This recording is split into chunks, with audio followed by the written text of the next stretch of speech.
ఏంది లొల్లి పాడగాని లొల్లికి కప్పు వచ్చింది కూడా చూస్తలేరు.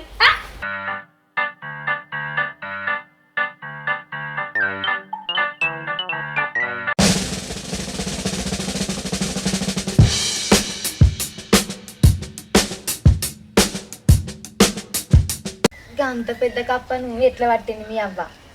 గా కప్పనే కాదే నీయసుడి పెద్ద పెద్ద కప్పలనే తీసేసింది. అంటే ఇప్పుడు నేను కప్పని అంటానావా? గట్లా అంటన్నా, నువ్వు కోపానికి ఎందుకు వస్తాను? నువ్వు గుమ్మడికాయ దొంగ అంటే బుద్ధలు ఉండి చూసుకున్నట్టు నీ ముచ్చట. ఓ అత్తమ్మ, నన్ను ప్రశాంతంగా బతకనియరా? నువ్వు నీ కొడుకు నీ ఇద్దరు బిడ్డలు ఎప్పుడు చూడు నన్నే పట్టుక తింటారు. ఇగో ఒక పని చేయరి, ఎలుకల మందు తీసుకొచ్చి పాలలో వచ్చి తాగిపోయేరి. నేను వచ్చినాక నన్న మీరైనా ప్రశాంతంగా ఉంటారు. ఏమైంది మరి ఇప్పుడు నీకు? ఇప్పుడు నీకు వచ్చిన బాధ ఏంది? నీ బాధ ఏందో చెప్పు. నా బాధ కాదే అవ్వ, దానికి ఉన్న బాధ అల్లకంతే.